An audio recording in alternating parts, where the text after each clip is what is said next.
Thank you all for hitting your timelines beautifully. Riyadh, the floor is yours for questions.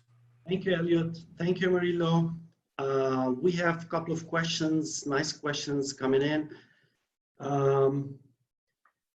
Well, one question related to the shortages of PPE. How do you think, based on your experience, do you reprocess these PPEs? Because everybody now, during this COVID-19, all countries, they have shortages with the PPEs. So the first question, do you reprocess them? And there is a request that the clinical engineers, they need to acquire knowledge of basic sterilization. So these two questions related to sterilization and reprocess. The questions for you, Kim and Murilo and Paula. Who likes to answer, please? I can answer from our perspective. So for the first question, I want to say that in our hospital, we are doing a comprehensive evaluation of all of the information we have now for decontamination processes and recommendations for EPP decontamination processes in case of shortage. So we are studying the papers from FDA, from manufacturers of masks, foams, and equipment. We are studying information from CDC, from FDA, and from NIH. So we started some tests with our sterilization processes people, and then we're going to do some tests with or in the EPPs we have decontaminate, and with all that information, papers and tests we have done, we are going to decide if our hospital is going to do the reuse of that EPPs in case of shortage. So we're studying all the information possible. In this moment, we don't have a shortage here in Colombia or in the hospital, so we are preparing for that moment that way. That's my answer. Okay. I think it's in a regular situation, it's not recommended to reprocess PPE, of course. But I think we are living a war situation, a war state of situation. So I think in the last case, if you can find some kind of a way to validate the process with to make sure the minimum of safety of the process, I think it's possible. But it's very difficult to make some kind of recommendation about that. Kim, any notes on that question? You have Kim, to. you're muted. You have to unmute your phone, please, Kim. Okay, we haven't as of yet experienced shortages with PPE, but what we have done, our research institute has been evaluating reprocessing N95 masks. And they've had a study going on in parallel, and I'm actually waiting for the results of it. This is sort of our backup plan in case we do face shortages down the road. To date, we haven't. Okay. So another question for you, Kim, from Firdaus. They're asking two questions. How can you manage the BE and the clinical engineers? Do you house them in different sites? I mean, do they reside in different hospitals? And what were the challenges regarding how you manage your resources, your manpower, having different sites, different hospitals? They do reside at different sites. I think in total, I have people permanently based out of about 6 sites. And in some cases, they cover more than one facility or more than one site. The administration works out of the Children's Hospital, of course, But it allows us, and one central call line allows us to, especially after hours, to dispatch staff depending on requirements. If a call comes in after hours or even during the day, and there isn't trained staff at a specific facility, we will pull someone from another site and send them to that site. We have benchmarks that time standards that there's an expectation we call within 30 minutes, and we respond on site usually within 3 to 4 hours for service. Okay. And we're monitored by a central health authority buying group that monitors our performance, and it's pretty transparent. Everybody sees everything up front. And that answers to the second question as well, too, that was there. How do we balance it? It's always tough. We've always got to make sure we have enough adequate people and that the training is dispersed evenly throughout the department, and that we continually work at new training efforts with our staff. Perfect. So another question from our friend Fred Hosea for the speakers. How do you manage the growing relationship between the IT people and the clinical engineers, especially with the technology assessment, knowing that the medical devices are more and more computer-like equipment? Any answers from the speakers, comments? Yeah, I have an answer for that.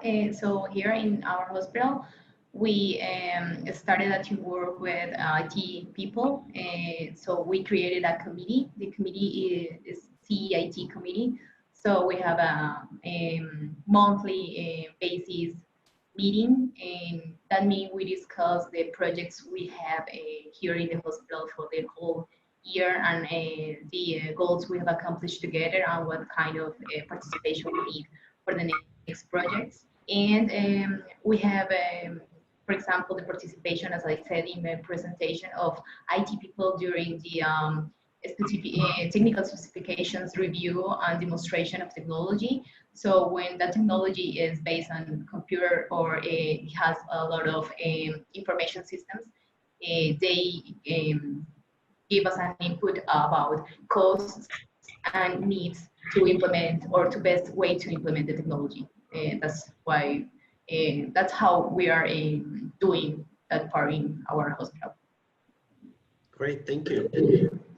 Another question? Yes?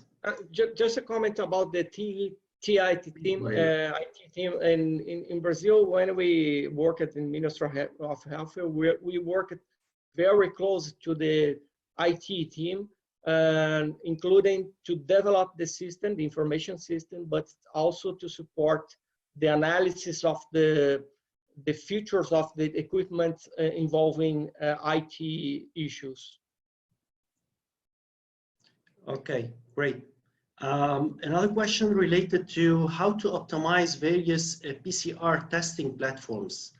Any one of you has any experience on that level?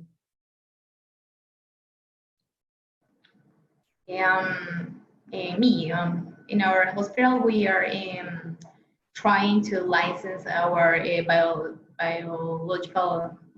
molecular biology lab to do PCR testing for COVID here in Colombia. So we have just one PCR platform, but we are optimizing the use of equipments, for example, a centrifuge equipment before the PCR usage. So we put or we move many equipment to that lab. So it led us to have a lot of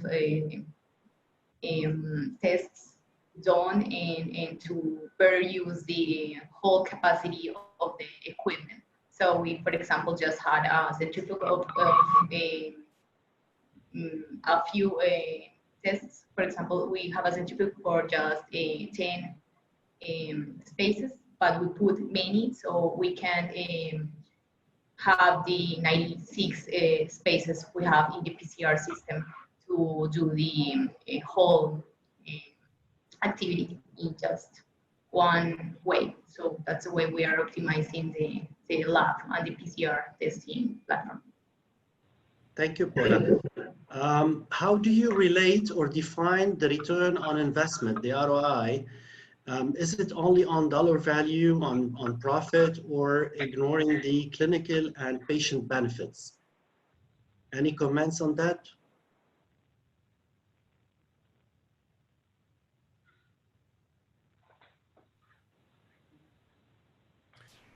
The point is that perhaps at some point our field perhaps needs to develop metrics that allow us to participate in the outcomes decision, because many countries are moving towards outcome-based evaluations of hospitals and clinicians.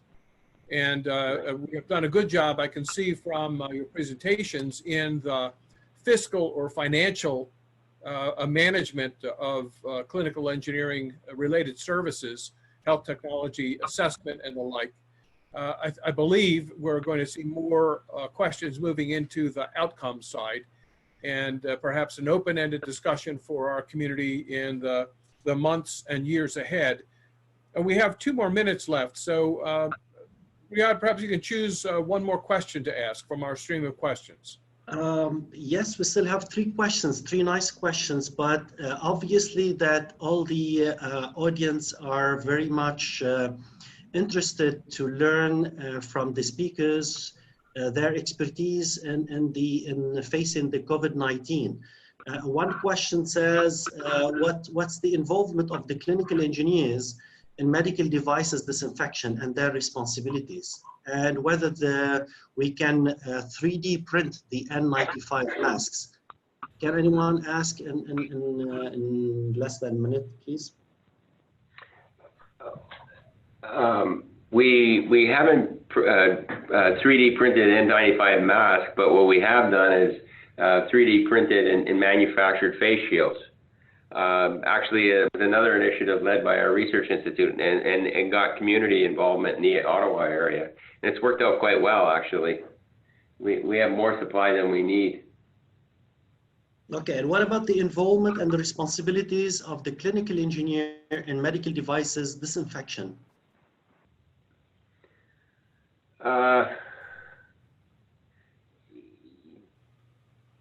That is something that's done typically through our medical device processing group.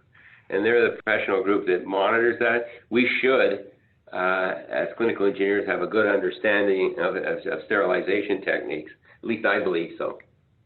Yeah, we understand that all the medical devices come with manuals, and they have all the information from the manufacturer. What are the proper disinfection protocols that need to be done?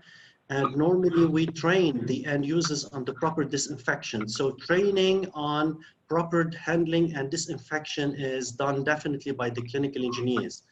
So maybe the responsibilities. Yes? We organize the training with the vendors when we buy new systems. So I'm afraid we have reached the top of the hour, and we need to thank Kim and Murilo and Paula for this excellent presentation. Riyad, thank you for your co-hosting and moderating of this session. And thank you for IFMBE for the opportunity to present these perspectives and continue in the dialogue and growth of our profession. Thank you. Thank you. Thank you. For the opportunity. Thank you, Be safe, everybody. Thank you very much. Thank you, Maria. Bye. Bye. Bye-bye.